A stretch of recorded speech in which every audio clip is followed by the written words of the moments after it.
Madame, Monsieur, bonsoir. Parlons de Sahaja Yoga.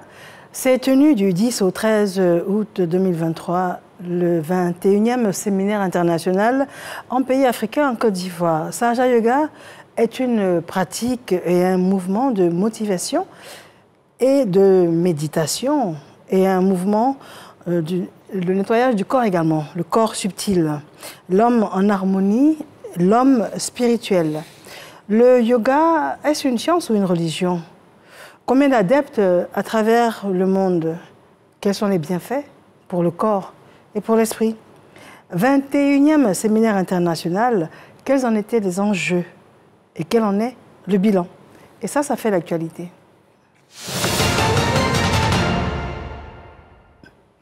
Nous avons, avant de recevoir nos différents invités, un élément signé Davis Oyo.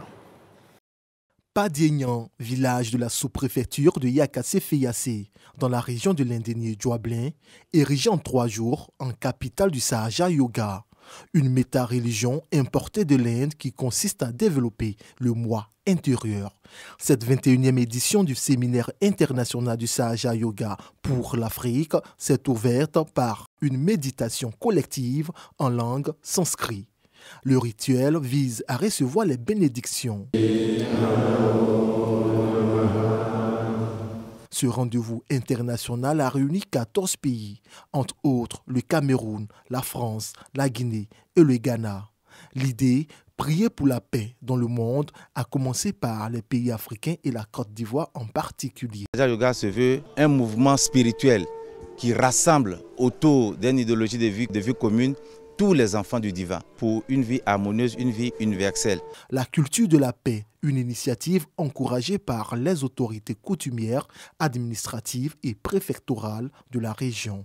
Partout où l'harmonie et la cohésion est prônée, il faut nécessairement que l'État de Côte d'Ivoire soit représenté à travers ses représentations, à travers ses démembrements pour accompagner les populations dans tout ce qui prône l'harmonie et la cohésion sociale. Pour ce 21e rassemblement, ce sont plus de 600 participants venus témoigner leur attachement au Sahaja Yoga. Nous sommes réunis ici pour vénérer notre divine mère et l'honorer. Nous rentrons au Cameroun avec toutes les bénédictions, les vibrations positives, l'énergie positive que nous avons récoltée ici et diffusée ça autour de nous. Autre attraction, le Havan ou encore la cérémonie du feu. Il s'agit ici d'extirper les ondes négatives intérieures et extérieures. Il intervient avant le puja, un autre rituel pour bénéficier des grâces du ciel. De retour en studio, nous recevons M. Awan Menougi. C'est bien cela. Merci d'être avec nous. Vous êtes ingénieur informaticien, responsable communication. Tout à fait. Merci d'être là. Monsieur Traoré Abdul Karim est avec nous également. Monsieur, bonsoir. Bonsoir, madame. Vous êtes professeur et coordonnateur du projet. Exactement, c'est ça. Merci à vous d'être là. Nous parlons de Sahaja Yoga aujourd'hui et la culture de la paix intérieure également. Quel bilan pour la 21e, pour ce séminaire? C'est le 21e séminaire. On va bien évidemment demander que vous puissiez réagir à l'élément qui vient de passer. Est-ce que cela résume un peu ce 21e séminaire? Monsieur Guy? Ça résume effectivement le 21e séminaire international en pays africain, étant donné qu'à ce séminaire, nous, les Sahaja Yogis du monde entier, prions la paix, la concorde, la cohésion dans toutes les activités que nous entreprenons. Pour que l'amour, la paix règne dans les cœurs. Donc, en termes de bilan, ça a été très satisfaisant. On va revenir largement sur le bilan, mais déjà, quelle serait, selon vous, Monsieur Traoré Abdul Karim, la définition du Sahaja Yoga? Ok, Sahaja Yoga, c'est une méthode inédite dans l'histoire de la spiritualité qui permet à l'être humain de se reconnecter à sa divinité intérieure. Voilà. Le terme Sahaja Yoga est un terme sanskrit. Alors, c'est en 2 mots. Sahaja, ça veut dire quoi? Sahaja, c'est en 2 mots, c'est un terme sanskrit. Sahaja, ça veut dire né avec ou bien spontané. Et yoga veut dire notre union avec Dieu. Donc, Sahaja Yoga veut dire, en un mot, notre union spontanée avec le divin. Autrement, tout être humain en lui naît avec en lui une énergie maternelle divine logée dans son sacrum. qui a la capacité de le reconnecter. Ça veut dire quoi une énergie maternelle divine? Une énergie, c'est une étincelle divine. Qui nous vient de Dieu. Voilà, qui nous vient de Dieu. Alors, dans toutes les religions, on dit que l'être humain a été conçu à l'image de Dieu, n'est-ce pas? Voilà, donc c'est dire que nous sommes nés avec un potentiel divin. Et ce potentiel divin attend d'être éveillé au moment opportun. Voilà, et c'est ce que Sahaja Yoga fait. Donc quand je dis que c'est une méthode, je dis bien une méthode, c'est une pratique. Ce n'est donc pas une idée ou bien un concept, mais plutôt une expérience. Alors là, on revient, je continue sur la définition. Vous avez des propos complémentaires pour nous aider à comprendre ce qu'est le Sahaja Yoga. Sahaja Yoga, pour ne pas revenir sur les mêmes propos, c'est une découverte inédite dans l'histoire de la spiritualité. Vous voyez, Dieu n'est pas un concept, ni une idée, mais c'est une expérience. Et Sahaja Yoga vous permet évidemment de faire cette expérience de réalisation du soi. La réalisation du soi. Qui est le soi? Le soi, c'est l'esprit. Parce que l'être humain n'est pas fait que seulement de ce corps. Du corps physique, il y a une partie matérielle, qui est le corps grossier, ou bien le corps dense, et une partie immatérielle, qui représente en réalité le corps subtil.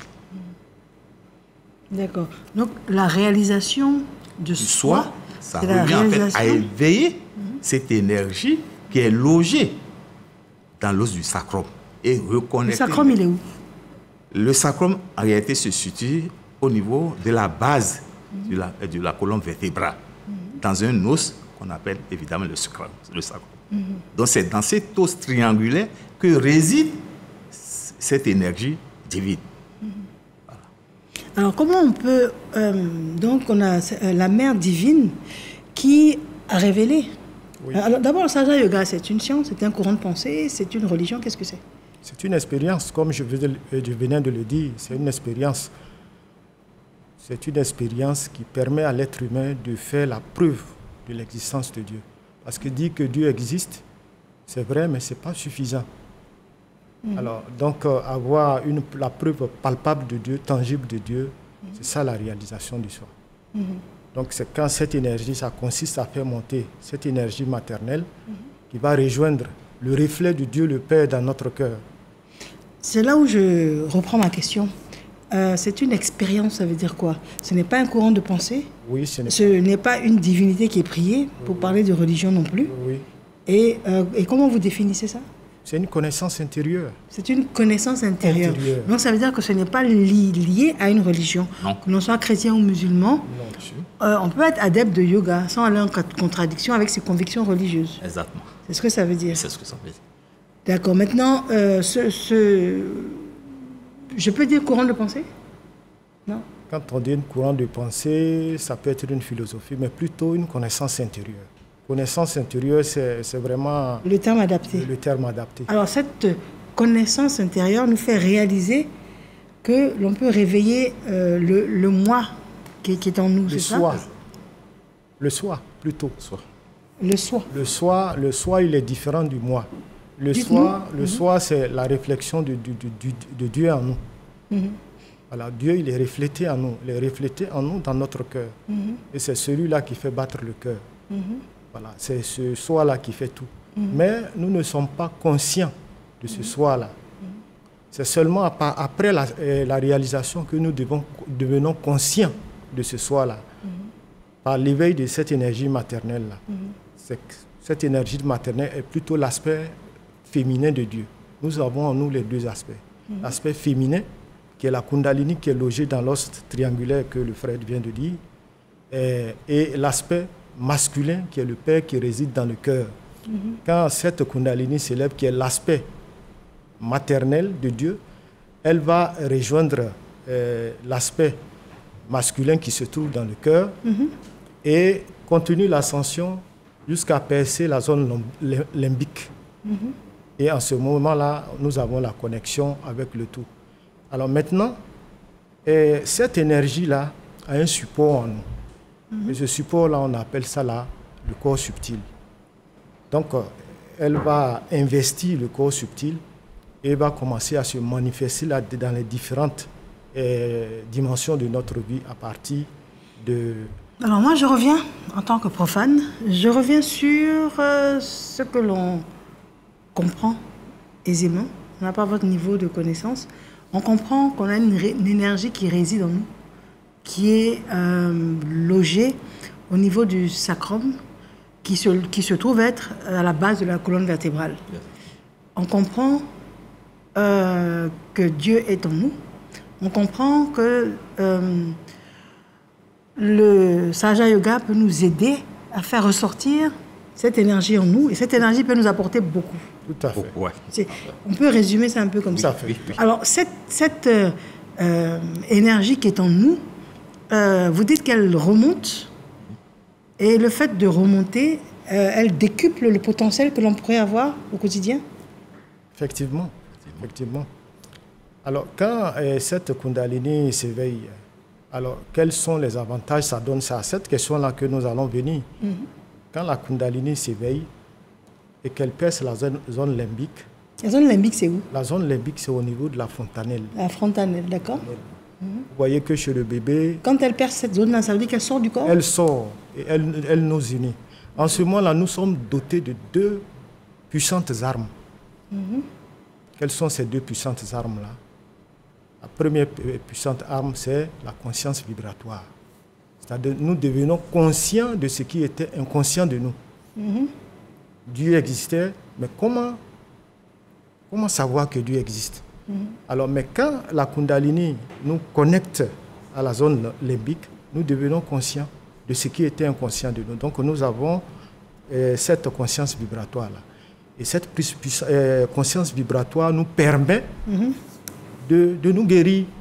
On peut utiliser cette conscience vibratoire-là pour nous guérir, pour aider les autres. D'accord. Avant de parler de guérison, j'aimerais que l'on parle de paix intérieure. Oui. Parce que pour avoir Je préparé... n'ai pas encore fini parce que j'ai dit deux puissantes armes. Oui. Et la deuxième puissante arme, c'est là l'état de méditation. L'état de méditation. Mais avant la méditation, il y a la paix intérieure. Justement, Voilà. Donc, on revient d'abord sur la paix intérieure avant de gravir les échelons. d'accord. Donc, en ce qui concerne la paix intérieure, d'abord, qu'est-ce que c'est que la paix intérieure? Si on devait définir la paix intérieure, ce serait quoi? La paix intérieure, c'est d'avoir une certaine quiétude à l'intérieur de soi. Et lorsque cette quiétude est installée, imprimée, notre intérieur, ça se répand, évidemment, sur notre milieu extérieur. Donc, sans cette paix intérieure, on ne peut rien faire. Rien ne peut être fait sans la paix intérieure. La paix intérieure. Voilà. C'est-à-dire, c'est un élément très important. le Sahaja Yoga nous apprend à être en harmonie avec nous-mêmes. Avec nous-mêmes, Et ensuite avec avec les autres. les autres. Avec les autres. C'est cela. Oui, c'est cela. D'accord. Donc on a bien compris également que ce n'est pas lié à une religion et que les personnes qui nous écoutent ce soir peuvent être des adeptes du yoga sans aller en contradiction avec leurs convictions religieuses. C'est ça. C'est ça. Alors, quels sont les différents types de yoga qui existent, Monsieur Traoré? Alors, les différents types de yoga. Le yoga est chose vient de l'Inde. Voilà. Parce que la quête de la vérité a commencé en Inde avec le yoga. Donc, le yoga, c'est un terme sanskrit. Voilà. En Inde, ceux qui sont engagés dans la voie de la quête spirituelle sont unanimes sur un point. L'être humain a été conçu pour se reconnecter à Dieu. Alors, le but de l'être humain, c'est de se reconnecter à Dieu. Cependant, alors, ils ont développé plusieurs voies pour atteindre cette connexion-là. Donc, ces différentes voies-là ont créé différents types de yoga. Alors, il y en a qui ont cru que par la dévotion, ils peuvent avoir cette reconnexion avec Dieu. Ceux-là ont développé ce qu'on appelle la Bhakti Yoga. Le yoga de la dévotion. Donc, ils estiment que en chantant des louanges à Dieu, en chantant des mantras, des invocations, Dieu, par sa miséricorde, peut finir par leur accorder cette connexion-là. Et à ceux qui ont développé ce qu'on appelle le yoga de la connaissance, ceux-là qui se disent qu'en se perfectionnant dans l'étude des textes sacrés, alors ceux-là, ils peuvent finir par avoir cette connexion-là. Donc ceux-là ont développé ce qu'on appelle Jnana Yoga. Après le Jnana Yoga, il y a ceux qui ont développé le Hatha Yoga. Hatha Yoga, ça c'est un yoga de discipline. Alors ceux-là se disent que par la discipline, voilà, par la maîtrise des 5 sens, ils pouvaient finalement avoir la possibilité de se reconnecter à Dieu. Ça pouvait aller jusqu'à la mortification du corps. Jusqu'à la mortification. Et le 4e type, c'est le Raja Yoga. Alors ce yoga-là, lui, il regroupait tous les autres yogas que je viens de choses. Cependant, l'aboutissement de ce Raja Yoga-là, c'est Sahaja Yoga. D'accord. Dont nous sommes les adeptes. D'accord. Alors, ce n'est pas une religion, mais la mère divine, donc par définition, c'est une divinité. Qui est cette divinité priée? Pour nous, cette divinité, c'est Shimatayi, Shimatayi Nimala Devi, parce que ce n'est pas ce canal que nous connectons au divin. C'est son enseignement que nous suivons. Oui. Donc, on peut dire que en fait, c'est un envoyé, c'est un canal qui nous permet de nous connecter à cet être supérieur. Donc, c'est ça que Shimatayi Nimala Devi, elle est en effet la fondatrice de Sahaja Yoga. C'était en quelle année? C'était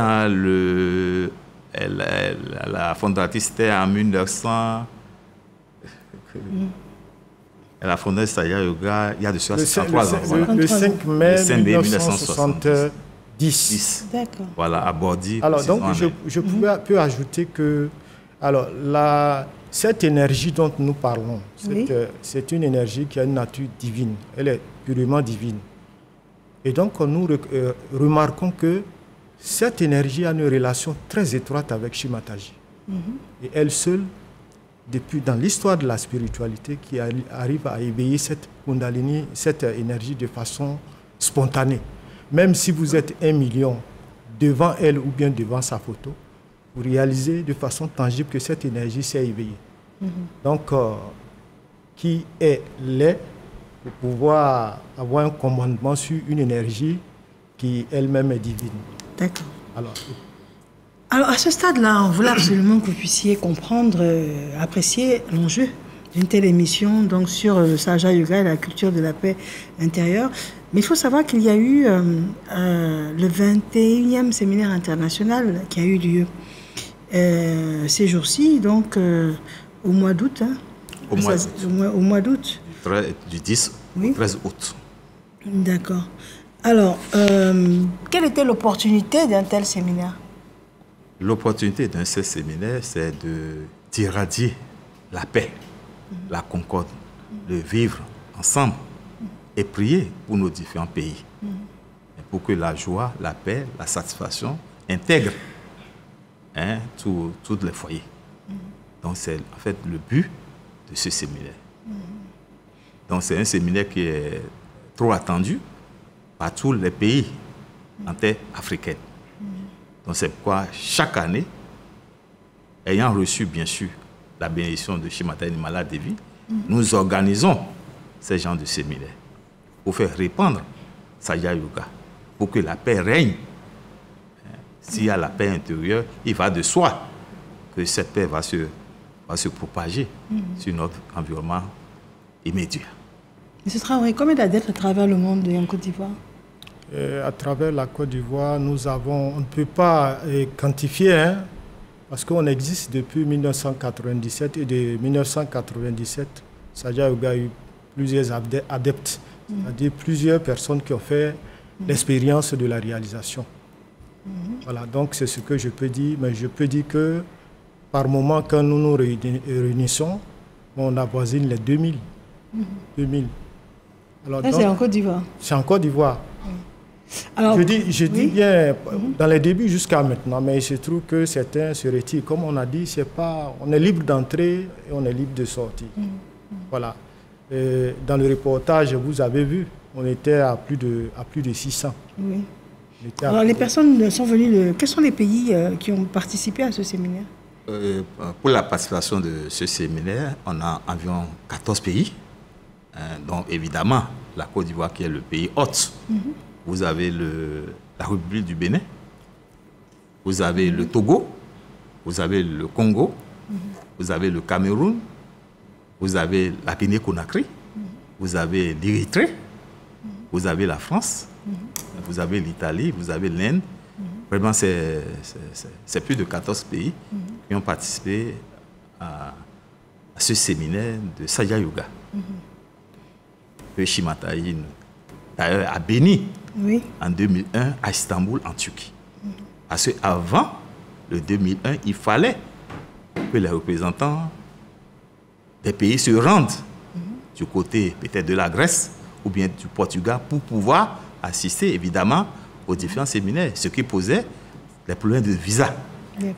Donc Shimatayi elle-même, elle a autorisé que les Africains puissent se retrouver ensemble, collectivement, pour propager cette expérience. Alors quel bilan vous faites de ce séminaire? Quels sont les objectifs que vous aviez? Est-ce qu'ils ont été atteints? Un bilan positif. Parce que tout à l'heure, vous avez parlé d'opportunités. Shimatayi, quand on voit, c'est le plus grand cadeau qu'elle a apporté à l'humanité. L'éveil de la Kundalini. La libération de la conscience. Et donc, nous ne savons pas comment lui dire merci. Donc, une fois par an, nous nous réunissons pour lui témoigner notre gratitude, notre reconnaissance dans la joie, dans le partage. Donc, c'est vraiment bon. Le bilan, il est positif. Il a été positif.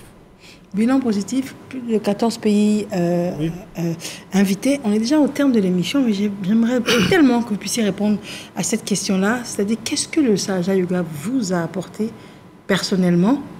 Qui étiez-vous et qui êtes-vous devenu avec le yoga? Et ça va être pour chacun d'entre vous le mot de fin. Ok, Sahaja Yoga, particulièrement, ça m'a apporté le bien-être. Le bien-être et l'amélioration de mes relations avec les autres. Et on est tous des employés d'une entreprise. La relation n'est pas si facile. Tout à fait. Et ça nous a permis vraiment de vaincre des états de stress et d'anxiété. Développer une nouvelle manière de voir les choses. Et donc, ce que nous appelons la conscience vibratoire. Et notre santé s'est améliorée, vraiment de jour en jour. Donc, qu'est-ce que ça vous a apporté? Voilà. Et vous êtes adepte de yoga depuis combien de temps? Ça me fait 10 ans. 10 ans. 10 ans. D'accord. Et vous, monsieur Traoré? Traoré, bon, ça fait plus de 20 ans que je suis adepte de Sahaja Yoga. Qui étiez-vous et qui êtes-vous devenu? Voilà, il est difficile de vous dire, pour vous parler franchement, qu'est-ce que Sahaja Yoga m'a apporté. Parce qu'il s'agit d'une expérience intérieure. C'est comme si tout à l'heure je suis en train de manger un fruit. Vous pouvez décrire je connais le côté succulent du fruit. Voilà, moi seul connais le côté succulent du fruit. D'accord, vous pouviez caricaturer pour nous donner envie d'en profiter. Maintenant, ce qui a toujours caractérisé le genre humain, c'est l'insatisfaction. Et l'insatisfaction. Et donc, avant Sahaja Yoga, nous étions dans ce cercle vicieux de l'insatisfaction avec tout ce que ça a pu engendrer.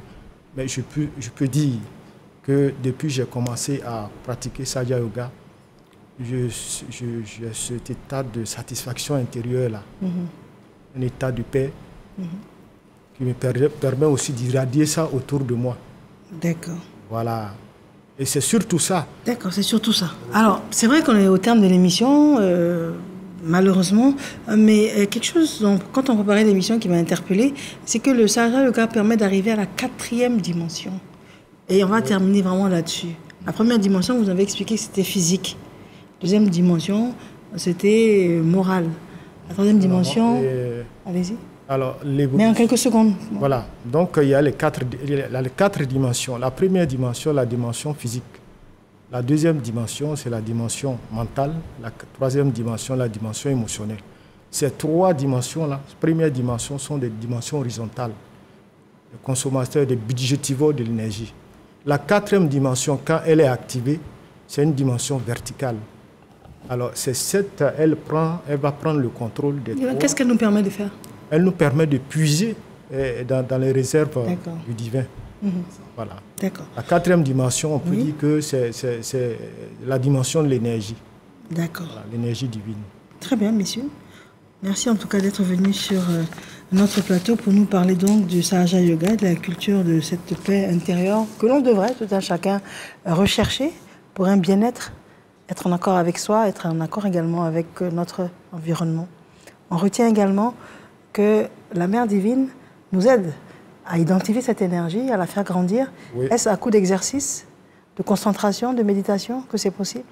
De méditation. Il faut une méditation quotidienne. D'accord, très bien. Très bien. Est-ce que le Sahaja Yoga peut soigner?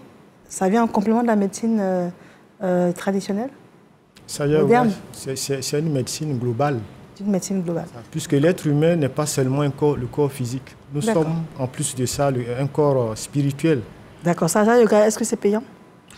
Le Sahaja Yoga n'est pas payant.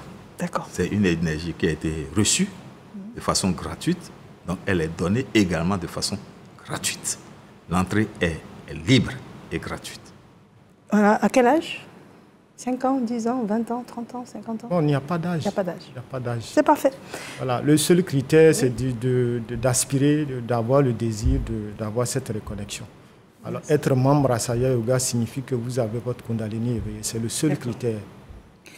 Je vous remercie. Le prétexte de cette émission, c'était donc le 21e séminaire international en ce qui concerne Sahaja Yoga et la culture de cette paix intérieure. Nous voulions un peu savoir quel pouvait en être le bilan et surtout vous interpeller sur... on m'a dit que ce n'était pas une science, ce n'est pas non plus une religion. C'est une connaissance intérieure. Mille merci de nous avoir suivis. Monsieur Awan Menougui était avec nous. Il est ingénieur informaticien responsable communication. Et monsieur Traoré Abdul Karim, il est professeur coordonnateur des activités. Merci. Je vous dis merci et bonsoir. Merci. Merci.